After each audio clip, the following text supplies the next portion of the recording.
Ustaz, ana beriman terhadap hadis bahwa Allah turun ke langit bumi di sepertiga malam terakhir. Akan tapi belakangan ini ana berpikir bahwa waktu sepertiga malam terakhir selalu ada.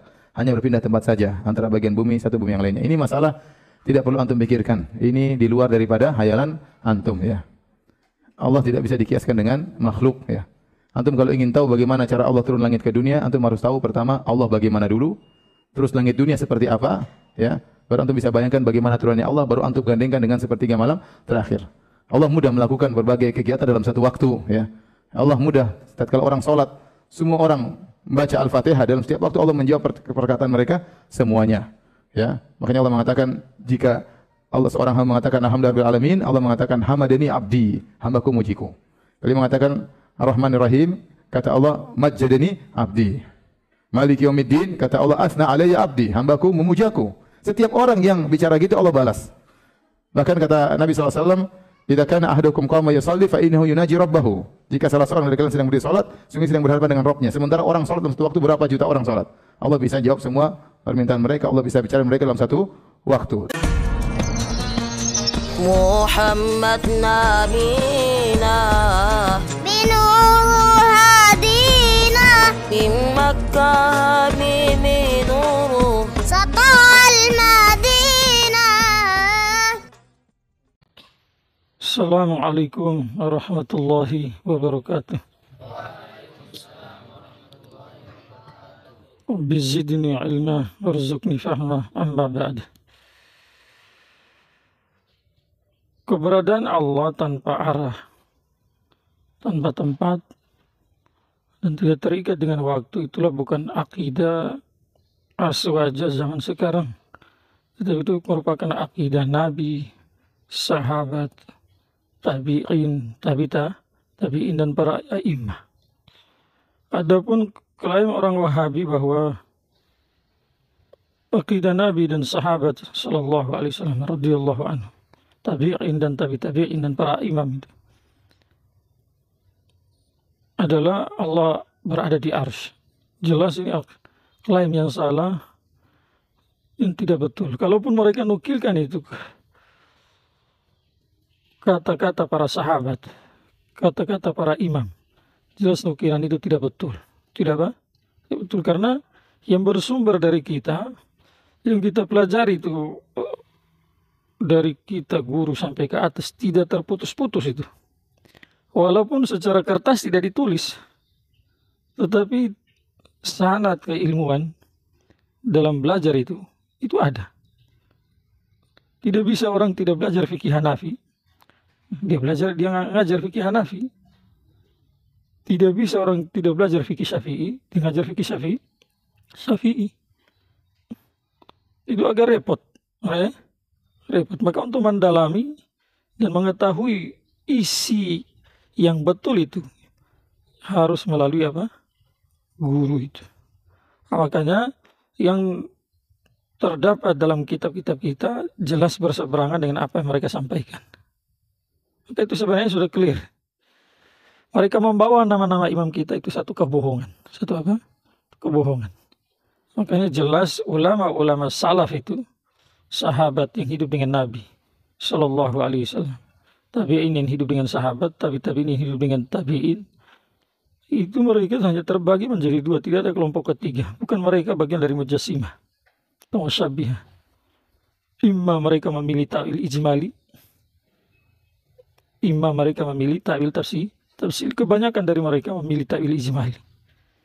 Sementara segelintir dari mereka memilih ta'wil tafsir seperti Imam Auza'i dan Imam Malik. Sementara ulama khalaf kebanyakan memilih ta'wil tafsiri ketimbang ijmali. Kenapa? Karena orang-orang mujassimah musyabihah sudah banyak bergerak untuk menyesatkan umat di zaman sahabat, tabi'in dan tabi'in itu. Saat itu orang-orang yang berkeyakinan mujassimah itu tidak berkutik. Nanti selesai itu, barulah orang-orang mujassimah banyak mengartikan ayat-ayat istiwa itu yang terdapat dalam Al-Quran kurang lebih 7 tempat mungkin. Diartikan dengan makna zahir. Makna apa? Zahir. Makanya ulama-ulama khalaf dari kalangan ahli sunnah wal jamaah kebanyakan lebih memilih takwil tafsir daripada takwil ijmali. Apa tujuannya? Supaya umat jangan sekali-kali menyamakan Allah dengan selain Allah. Karena berlawanan dengan nakal, ini ayat mahkamat, juga berlawanan dengan akal salim. Alhamdulillah. Karena kita sudah jelaskan, lihat ya. Tetapi mereka masih saja zaman sekarang ya. Seharusnya orang-orang Wahabi ya sudah harus menerima. Karena tidak ada lagi celah untuk lari dari kepahaman yang lurus itu. Tetapi masih ada saja mereka berjuang untuk mencari celah agar supaya kesesatan yang mereka pegang dan mereka sebarkan itu tetap berlanjut. Apa kata mereka mengenai keberadaan Allah di atas arsy? Mereka katakan ayat istiwa itu kan bukan satu, lebih dari satu. Mau dibawa kemana? Harus diyakini bahwa keberadaan Allah di arsy itu ada. Kata mereka begitu.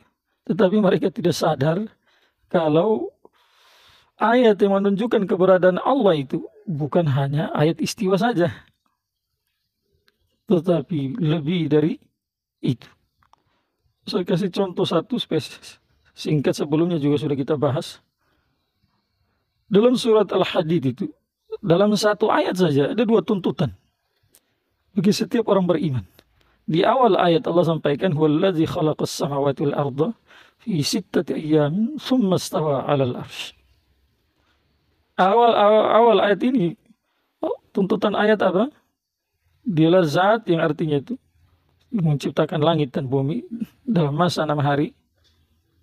Kemudian dia beristiwa di atas arsy.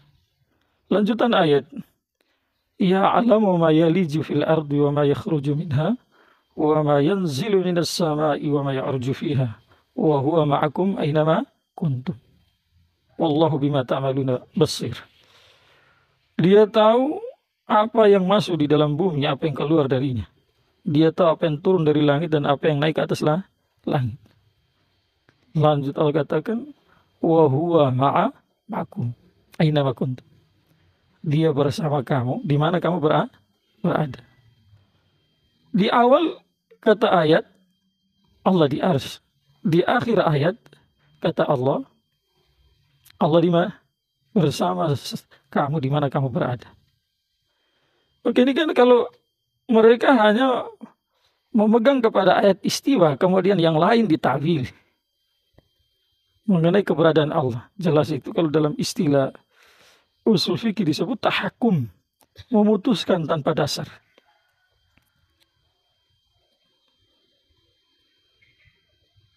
Memutuskan apa? Tanpa dasar, tahakum. Yang bilang Allah di arsy, kamu yakini? Yang bilang Allah bersama kamu di mana kamu berada, kamu rubah. Kamu apa? Rubah demi menggolkan kesesatan. Kesesatan cara berpikir itu tidak betul. Maka yang betul itu bagaimana? Ya lewat logika yang salim, yang sehat. Maka setiap ayat mutasyabihat dipahami lewat ayat muhkamat, seperti kita sudah jelaskan sebelumnya. Di awal surat Al-Imran Allah sampaikan, "Huwallazi anzala 'alaikal kitaba minhu ayatun muhkamat hunna ummul kitab ukhra mutasyabihat." Dialah zat yang menurunkan ke atas kamu Alkitab, yakni Al-Quran. Dari Al-Quran ada ayat muhkamat yang Allah sebutkan dengan hunna ummul kitab. Induk, imam, matbu, muqtada. Rujukan. Wa ukhra mutasyabihat. Yang lainnya adalah mutasyabihat. Maka Allah sendiri yang membagi ini. Allah ajarkan kepada setiap hambanya, kalau kamu mau pahami ayat mutasyabihat, kembali ke induknya itu. Muhkamat. Kalau tidak apa, nanti benturan atau ketidakadilan berat sebelah. Maka ayat muhkamat apa? Laisa kamitslihi syai'un. Lanjutan ayat itu apa? Wa huwas sami'ul basir. suratul Ikhlas di awal dan di akhir. Qul huwallahu ahad, lam yakul lahu kufuwan ahad. Terus ditambah dengan ayat yang lain lagi, afaman yakhluqu kaman la yakhluq, afala tadzakkarun. Samakah yang mencipta dengan yang tidak mencipta? Jelas tidak sama dari segi zat dan sifat. Oke, supaya adil, insaf, gunakan logika yang salim sehat, kembalikan setiap ayat mutasyabihat ke ayat muhkamat. Maka cara ulama salaf tadi itu, kalau ikut ulama salaf, maka kebanyakan tuh seperti mana kata-kata Imam Syafi'i, amantu bima ja'anillahi subhanahu wa ta'ala ala muradillahi subhanahu wa ta'ala, wa amantu bima ja'ani Rasulullahi sallallahu alaihi wasallam ala muradi Rasulillahi sallallahu alaihi wasallam. Saya beriman kepada ayat-ayat mutasyabihat yang datang dari Allah dengan makna yang dipahami oleh Allah. Saya beriman kepada hadis-hadis mutasyabihat yang datang dari Rasulullah sallallahu alaihi wasallam seperti yang dipahami oleh Rasulullah. Ta'il ijmali aman, tanpa meyakini Allah bertempat, berarah, dan terikat dengan waktu. Atau pilih takwil apa itu? Tafsili. Seperti mana penjelasan ulama-ulama aswaja, salah satunya Imam Ghazali memilih mana yang layak, yang cocok dengan Allah. Yang layak dan cocok apa? Ya istilah, menguasai. Seperti itu. Kita sampaikan kepada mereka, orang-orang Wahabi atau Mujassim Musyabih, kalau kamu berkeyakinan Allah di arsy, maka bagaimana dengan hadis qudsi itu, yanzilu rabbuna tabarak wa ta'ala ila sama'id dunya hina baqiyal lailu hina baqiyas sulusul lailil akhiri ila akhiri hadis. Kalau kamu berkeyakinan Allah di arsy, bagaimana dengan hadis ini? Wah, Rabb kami tabarak wa ta'ala turun ke langit dunia di sepertiga malam terakhir. Kita menjelaskan menggunakan logika itu bukan semata-mata logika yang kita pakai, tetapi tujuan orang-orang aswaja adalah mengajar berpikir setiap orang, khususnya orang mujassimah, musyabbih, orang wahabi itu, supaya logika yang kamu pakai itu tidak berbenturan dengan ayat-ayat muhkamat, atau logika yang kamu pakai jangan berat sebelah. Di satu sisi kamu hanya mentakwil ayat yang lain, di satu sisi ayat istiwa kamu tidak takwil, kamu ambil makna zahirnya. Oke, kita mengajak mereka berpikir itu bukan berarti kita naudzubillah hanya menggunakan logika, tidak taat sama Allah dan Rasulullah. Ini satu fitnah yang keji. Tujuannya untuk membodohi pengikutnya dan umat yang lain, bahwa aswaja itu otaknya rusak, jangan kamu ikuti. Mereka menggunakan logika yang bertentangan dengan nas. Naudzubillah, itu salah besar. Oke, kita mengajak mereka berpikir nih, kalau kamu mengatakan Allah di arsy, bagaimana dengan hadis ini? Setiap sepertiga malam terakhir Allah turun. Sementara dalam masa 24 jam itu sebagaimana waktu azan. Tidak ada putus-putusnya itu. Di sini selesai azan, di sini azan, di sini selesai azan, di sini azan, di sini selesai azan. Terus berputar 24 jam seumur hidup sampai hari kiamat. Sama seperti itu, sepertiga malam terakhir juga berputar 24 jam, tidak berhenti-berhenti sampai hari kiamat. Apa kata orang Wahabi? Tidak taat lu memahami nas dengan pakai akal yang rusak.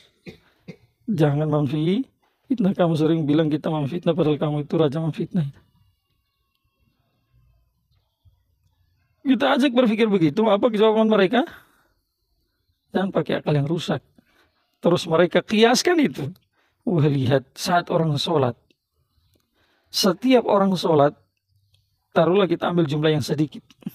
Kalau jumlah banyak ya boleh juga. Dalam satu masjid contohnya ada berapa orang sholat? Kalau taruh 100 orang di waktu yang bersamaan, maka saat orang masuk dalam sholat lewat takbiratul ihram, Allahu Akbar, masuk ya, baca dua iftitah, kemudian ta'awudz, dimulai Fatihah kita Syafi'i, dimulai dengan basmalah. Maka berbeda dengan Hanafi, Maliki, basmalah.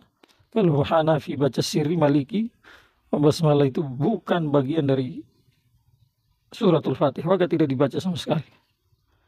Kalau kita Syafi'i, kita mulai dengan basmalah. Bismillahirrahmanirrahim. Alhamdulillahirabbil alamin. Maka sebagaimana terdapat dalam hadis Nabi Shallallahu Alaihi Wasallam, saat seorang hamba yang sedang sholat, hamba beriman, membaca surat Al-Fatihah, saat dia membaca Alhamdulillahirabbil alamin dengan jaharan atau sirran, maka Allah menjawab, Hamidani abdi, Ar-Rahmanir-Rahim, Asna alayya abdi, Maliki yaumiddin, Majadani abdi, Iyyaka na'budu wa iyyaka nasta'in, wa li abdi ma sa'ala. Alhamdulillah, maka Allah jawab, Hamidani abdi, hambaku telah memuji saya. Wasna alayya abdi Ar-Rahmanir-Rahim, itu juga sama. Kemudian Majadani abdi Maliki yaumiddin, hambaku telah mengagungkanku. Saat membaca Iyyaka na'budu wa iyyaka nasta'in, maka Allah katakan, bagi hambaku apa yang dia minta. Terus diajarkan yang diminta itu, ya minta yang penting, ihdinas siratal mustaqim. Mintalah dariku, kata Allah, jalan yang lurus, jalan orang-orang yang dikasih ini nikmat. Siapa mereka? Wa may yuti'illah rasulah wa ulaika ma'al ladzina an'ama Allahu 'alaihim minan nabiyyina was-siddiqina wasyuhada'i was-siddiqina was-salihin, sampai akhir ayat. Itu seperti itu. Maka kata mereka ini, lihat, mereka mengkiaskan. Bahwa lihat, saat 100 orang membaca tadi Fatihah, Allah dengar, Allah jawab tanpa ada keraguan, dengan mudah. Jangan kita berpikir bagaimana Allah bisa menjawab 100 orang membaca dalam satu waktu. Tetapi kita yakini itulah sudah Allah. Saat dia menjawab, bukan seperti mana manusia. Paham tidak? Kalau manusia dengar 2 orang sudah pening, 3 orang lebih lagi, 4 orang pusing, mana yang mau didengar. Maka yang lain harus diam, satu bicara. Dengarnya dengan tenang, jelas. Tapi Allah tidak. Karena Allah kuasa. Jadi mereka mengkiaskan. Sebagaimana di sini itu. Kita tidak boleh berpikir pakai logika. Bagaimana Allah bisa menjawab? Maka seperti itu juga nuzulnya Allah dari arsy di sepertiga malam terakhir itu, jangan kamu berpikir. Jangan apa? Jangan kamu berpikir bagaimana bisa turun 24 jam ada terus. Sepertiga malam terakhir tidak berhenti. Terus berpikir turunnya pakai apa? Lompat, pakai sayap, pakai ini. Jangan berpikir begitu, kata mereka. Paham tidak? Nampaknya betul. Paham tidak? Nampaknya apa? Betul. Kalau kita amin, ya berarti ya kita harus ikuti mereka. Bahwa Allah di arsy. Sebenarnya kalau betul yang mereka sampaikan itu, kenapa kita harus egois dan tidak mengamini? Tetapi jelas-jelas logika ini tidak bisa dipakai. Dalam usul fikih itu maqis dan maqis alai, ilatnya harus sama. Ilatnya harus apa? Kamu mengkiaskan sesuatu ke sesuatu yang lain, maka ilat yang ada sama maqis harus sama dengan maqis ala, maka maqis alai yang dikiaskan ke atasnya. Kalau tidak nyambung, tidak betul. Di sini ilatnya tidak sama dari mana? Lihat ya, kita sepakat turun itu bukan sifat nuzul bukan sifat Allah. Sementara mendengar, melihat, berbicara, sepakat kita sifat Allah. Wahabika, ma'aswajaka, sepakat. Sepakat kita sebagaimana zat Allah qadim, sifat Allah juga qadim. Lalu selain sifat Allah itu hadis. Paham tidak? Bahkan nuzul adalah hadis. Tidak bisa disamakan dengan sifat Allah qadim. Tatkala kita memahami Allah berbicara, memahami Allah melihat, mendengar, maka pahamnya bukan dengan logika kita saja, tetapi harus kita kembali ke ayat muhkamat, laisa kamitslihi syai'un. Cara mendengarnya, melihatnya, semua secuil pun tidak sama dengan selain Allah. Makanya kita orang aswaja menafikan suara, menafikan huruf, sebagaimana kata-kata Imam Abu Hanifah, Allah berbicara tanpa apa itu? Tanpa alat. Sementara kita berbicara dengan alat. Allahu yatakallamu la bi alatin wa nahnu natakallamu bi alatin. Allah berbicara tanpa alat, tanpa mulut, tanpa ini. Kemudian kita berbicara pakai alat. Kemudian kita nafikan juga Allah berbicara tanpa huruf, tanpa suara seperti yang kita dengar ini. Itu logika rusak. Bukan logika rusak. Justru logika yang sehat. Kenapa? Karena logika kita menjadi perantara untuk menyamakan itu, mengikutkan ayat muhkamat dengan apa? Ayat mutasyabihat dengan ayat muhkamat. Bagian dari perintah Allah itu.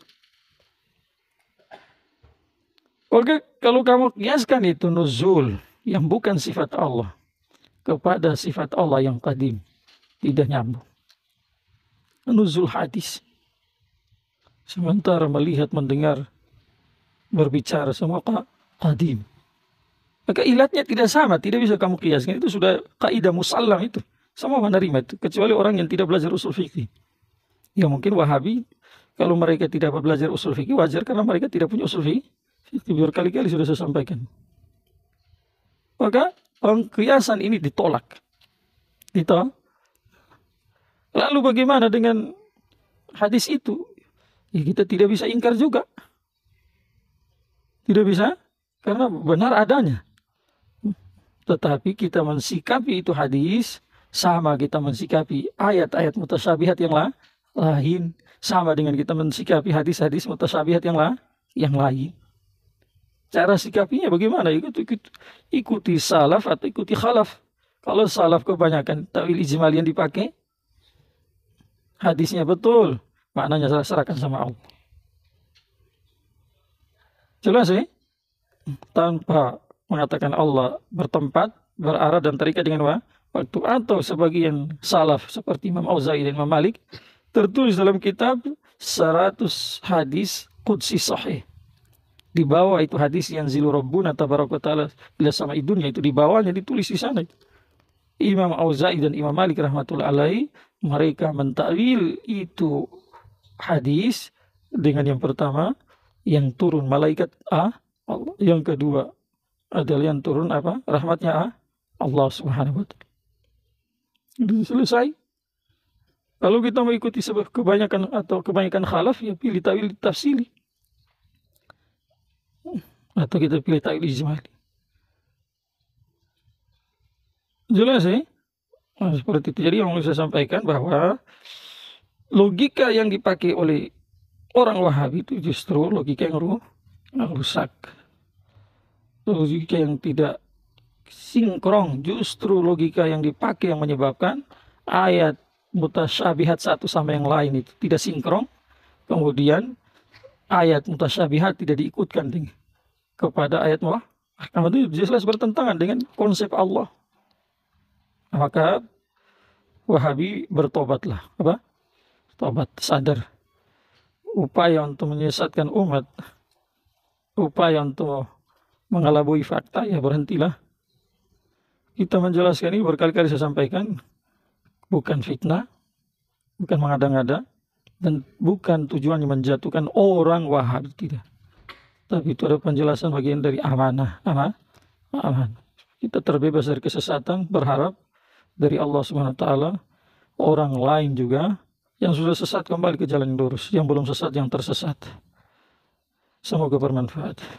Subhanallah.